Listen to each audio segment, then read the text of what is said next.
Hi there. Welcome back to Becoming Better, the channel dedicated to sharing knowledge for personal growth and self-improvement through inspiring books. There's a saying that goes, "A happy life is the sum of daily good choices." Our brains are constantly making decisions or preparing for upcoming choices. Whether it's something as small as deciding to stay up late or wake up early, to eat fast food or opt for something healthier, or whether to read a book or play games. Then there are the bigger decisions. What should we do with our lives? How should we live? Who do we want to become? Yet, many times in life, we know exactly what we should do. Sometimes we even make promises to ourselves to change, but we still end up choosing things that lead to regret. We know we want to lose weight, but can't resist the sizzling barbecue feast full of our favorite dishes. We know we need to go to bed early, but end up scrolling endlessly on our phones. We know procrastination is harmful, yet we put things off until the last minute and scramble to finish just in time. Day after day, we find ourselves swept away, losing our sense of direction because of poor decisions. What then is this force controlling our actions? Why does our willpower seem so weak? You might think it's because you lack discipline, self-control, or rationality.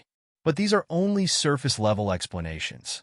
If you want to cultivate discipline, achieve success, and lead a fulfilling life, you can't simply force yourself to be rational.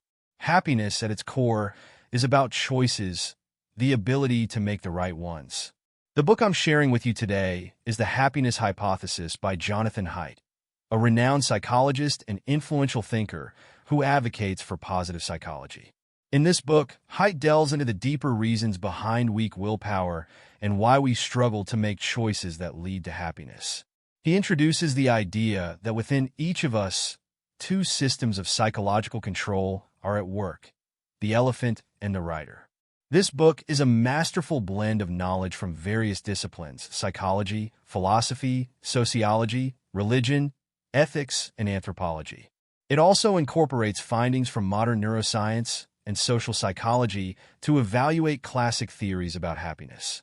Esteemed psychologists like Martin Seligman, Barry Schwartz, and Mihai Csikszentmihalyi, author of Flow, which I've shared before, have praised this work alongside publications like People and The Times.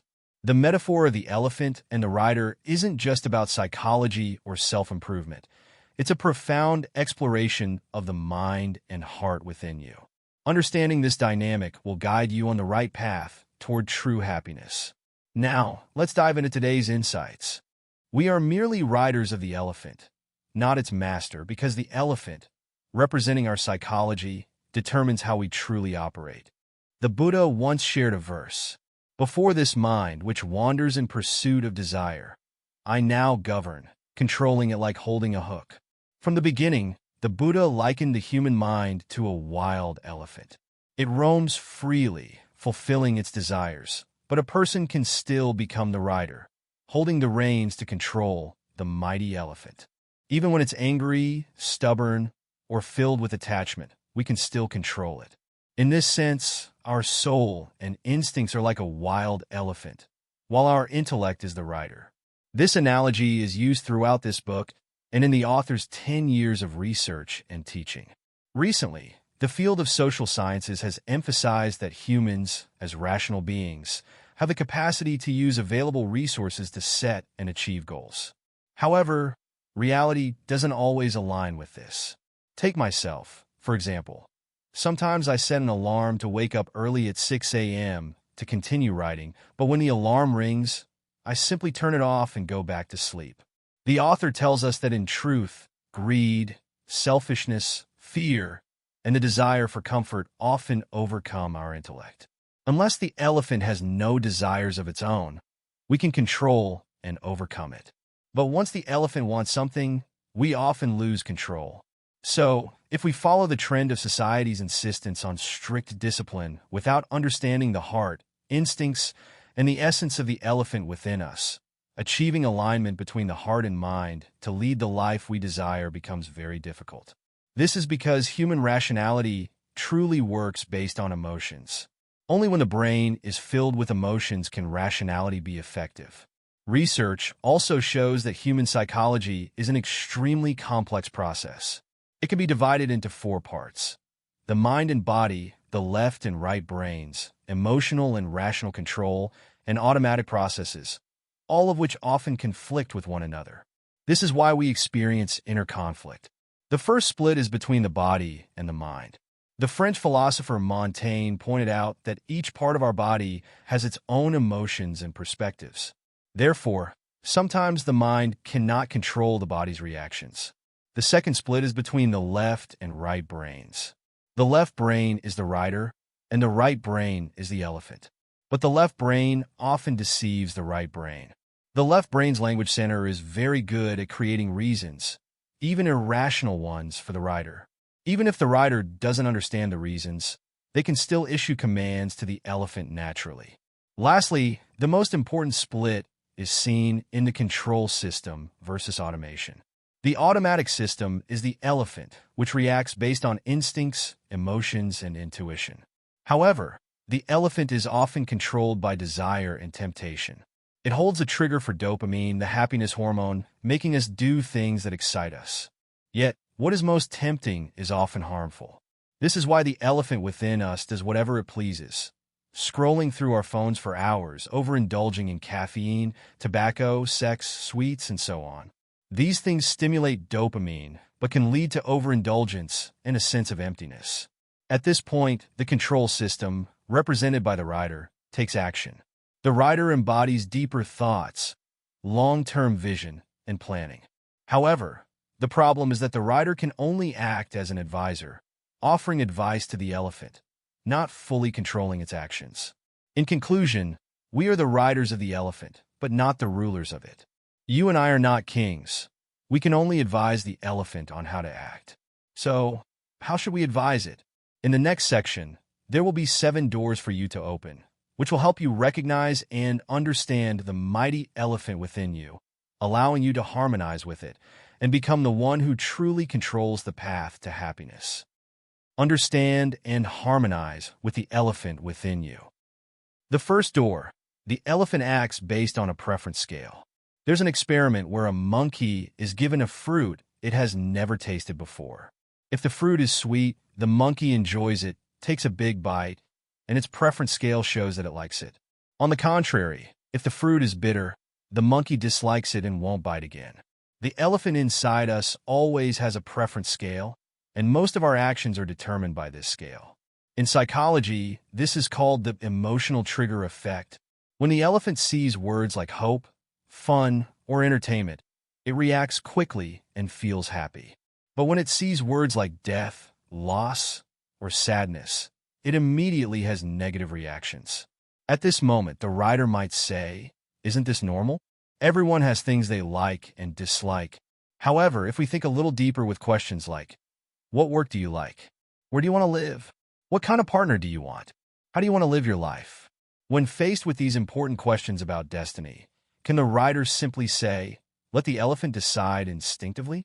Of course not. But you need to pay attention that the elephant or the rider of the 21st century lives in an environment full of vast and chaotic information. It's hard to know what you truly need right now. Likes or dislikes are the primary way the elephant filters and evaluates content. If the rider doesn't focus and observe, they may get lost in the illusions created by the elephant.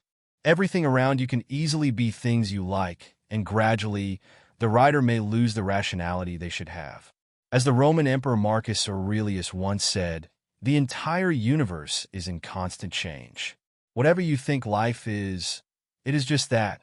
In reality, however, our thoughts often form quickly and unconsciously. Be careful when the elephant shouts, "Buy the brand I like. Watch only the content I like. Only interact with people I like. Live in the house I like." So, observe yourself carefully. Look at what you like and dislike, and discern what is illusion and what is true preference. The second door, negative preferences.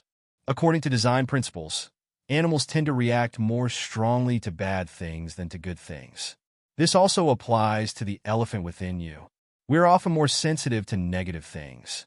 People tend to pay more attention to negative information, events, and react to them faster, more intensely, and for a longer time compared to positive things. For example, when hearing good news, the elephant may only react for a moment, but when hearing bad news, it may feel fear and remain uneasy for a long time. Negative preferences can be extremely dangerous because when the elephant focuses too much on negative information, it generates negative reactions. If there is no reassurance or support, you will become unusually distressed. This is similar to what Benjamin Franklin said. We can feel a little pain clearly, but when we're healthy, we feel nothing at all. The third door, self-righteousness. Here, the elephant says, "What I see is the truth. Others should feel the same as I do." The rider replies, "Exactly, I can only believe in what I see." The elephant continues, "I like reading about scandals in the entertainment world." The rider agrees and says, "Sometimes reading rumors is not so bad." The elephant asserts, "I can judge others and myself objectively." The rider replies, "Of course, as long as I want to do so." When you hear this conversation, does something seem wrong?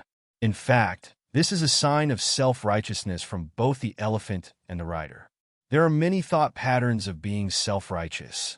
For example, many people like reading gossip because it allows them to easily judge others based on their own values and feel morally superior. This is the mindset of superiority, or someone who holds naive realist views, strongly believing that the world they see and experience is the most real, and others should agree with them. People like this think they are unbiased, but in reality, they are unaware that their personal viewpoint is actually a form of bias or narcissistic thinking. They easily see the small faults in others but ignore their own flaws. As it's written in the Gospel of Matthew, we can see the tiny speck in someone else's eye, but we close our eyes to the giant log in our own.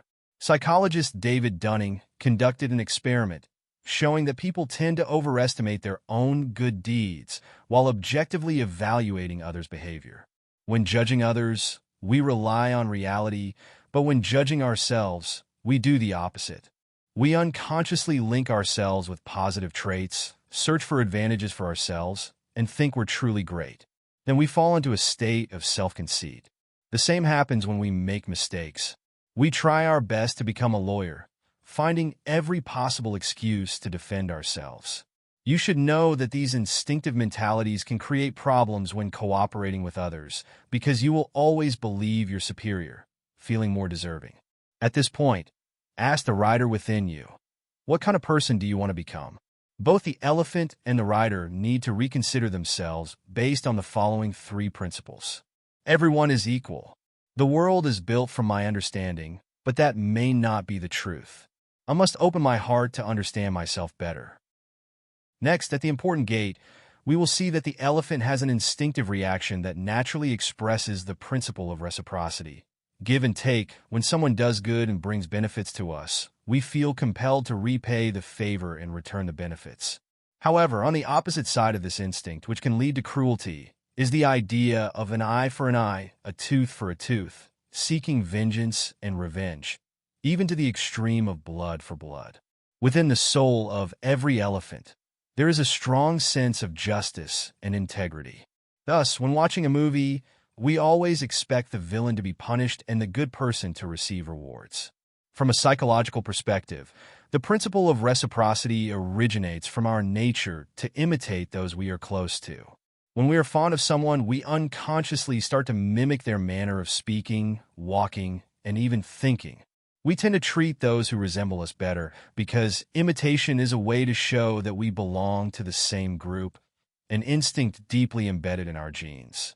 Understanding this reciprocal instinct in elephants, we must be mindful of our own actions and relationships, avoiding resentment or one-sidedness that could lead to mistakes. We can also use the principle of reciprocity as a balance in friendships and romantic relationships. It's important to note that this balance must always be kept in check, as giving too much or too little from the beginning can destroy any relationship. Giving gifts appropriately, helping one another sincerely, can greatly strengthen relationships. And always remember the advice from Confucius thousands of years ago. Do not do unto others what you do not want others to do unto you. This is a fundamental principle that can guide us throughout life. The fifth gate is greed and consumption for the sake of boasting. You will notice that greed is always present in your elephant. Referring back to the elephant's preference chart for various objects, It will always show whether it likes something with a good feeling or dislikes it with disgust. Then, this result is communicated to the rider. The rider will eagerly find something that the elephant likes to satisfy its desires. This process is repeated every day, so much so that the rider begins to develop a specific trend. What the elephant wants, the rider provides. When the elephant's needs cannot be met, the rider becomes frustrated because they cannot satisfy the elephant's desires. As Sock Grace once said, "It is strange in this world. There are so many things I don't need." The obsession with material things often turns the rider into a servant of the elephant. We need to understand that the concepts of liking and disliking are not always important. What we really need to focus on is whether we truly need something or not. Greed in the elephant drives both the elephant and the rider to consume to show off. This type of consumption is only for others to see, using products as symbols of status. The true value of an item comes not from its intrinsic worth, but from how others perceive it. If the elephant's rider grows up in an environment where people praise wealth and intelligence while looking down on poverty and low education, the rider will inevitably be influenced by this environment, always wanting to become more noble and superior in everything. The elephant also becomes accustomed to consuming for the sake of boasting, merely to increase its reputation. However, the irony is that trying to show off and actually becoming something are two completely different concepts. Consumption for the sake of boasting only makes the rider appear to live for appearances, not actually becoming something real. In the end, the rider becomes a slave to consumption.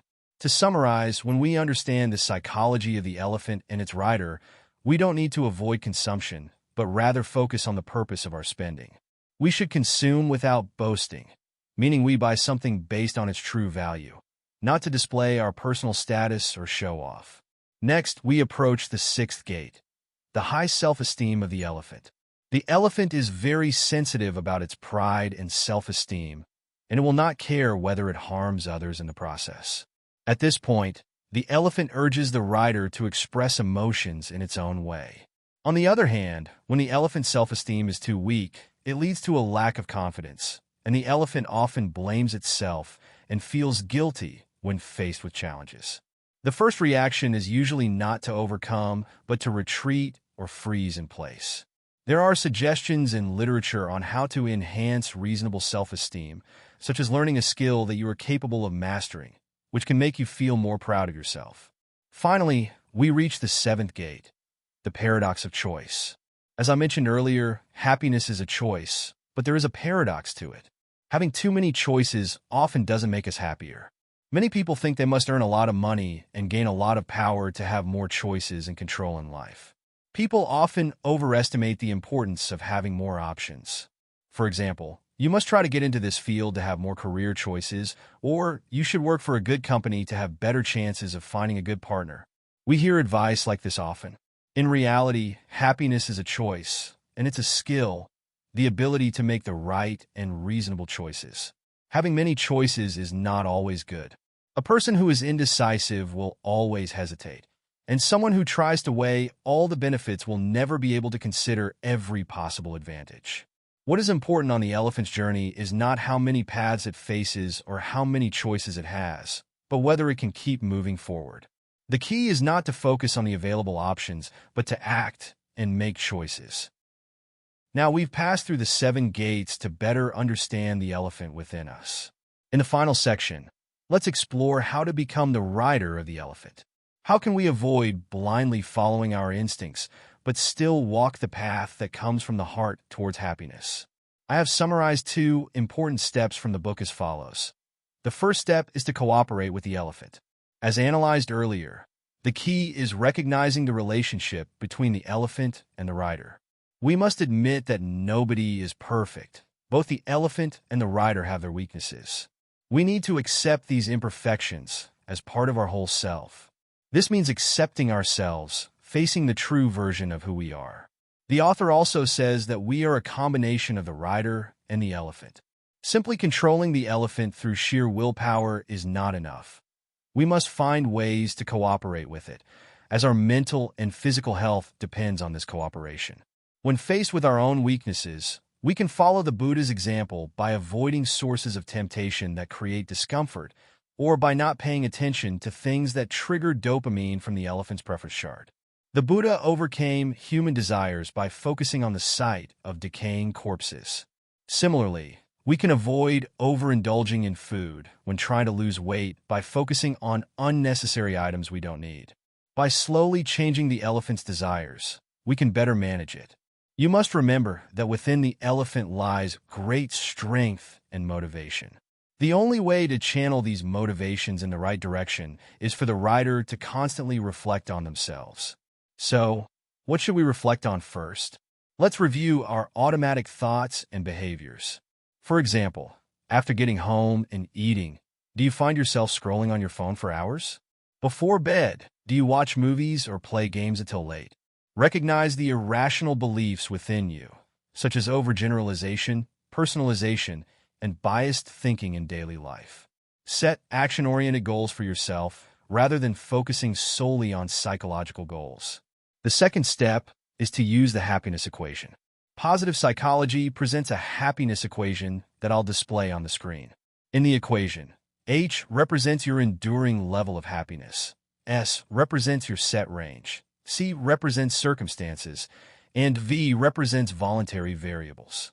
To achieve long-term happiness, it's essential to combine all three factors: genetics, living conditions, and controllable factors. However, the first two factors are things we cannot change. Living conditions, such as money, gender, age, and residence, are things that persist over time, so we can only adapt to them. The only factor we can change is the controllable variables. This aligns with Stoicism, which advocates changing what is within our control and accepting what cannot be changed. The author gives us some useful advice on how to adjust external factors to increase happiness. First, noise is something that causes distress, and we can never fully adapt to it.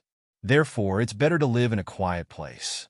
We should also reduce travel time, decrease the amount of work, earn less money, and reduce the accumulation of wealth. Additionally, we should learn new things, try new experiences, and spend more time with family, resting more and participating in activities beneficial for both body and mind. Next, practice meditation and strengthen the experience of flow, where we are completely immersed in the present moment, forgetting time and tasks. Finally, relationships are an essential factor in our happiness. If you have a difficult friend, colleague, or an unhappy partner for an extended period, it will be hard for you to find happiness, as we cannot adapt to conflicts between people. Therefore, take care of your relationships, nurture love, family bonds, and friendships to enrich your life, rather than closing yourself off in a shell of pain. Additionally, if you face mental challenges, try to find methods for psychological recovery, such as reflection, self-awareness, and seeking help. You can write about your emotions, the lessons you've learned from your experiences, and the underlying reasons behind daily events. This can help you find meaning in events and solve difficulties with greater clarity. This is the most valuable insight that Becoming Better has gathered from this famous psychology book. The elephant is a powerful force within you. It represents your untapped potential, the unconscious mind that has yet to be fully harnessed. As the rider of the elephant, we don't need to be overly strict with the natural behaviors of the elephant. Be its friend so that we can tell our elephant, "Hello, my elephant. I understand your existence. Now let's discuss our future together." We hope that both you and I, as the riders, can resist temptation and desires. By acknowledging and embracing the weaknesses of our instincts, we can accept, integrate, and harmonize with the elephant inside. In the end, you will become a unified, enlightened force moving forward, where true happiness always awaits. Thank you for listening. If you found this video useful, please share it with those who may need it. Give me a like, click the subscribe button, and turn on notifications to catch my latest weekly videos. Once again, thank you, and I look forward to seeing you in the next video.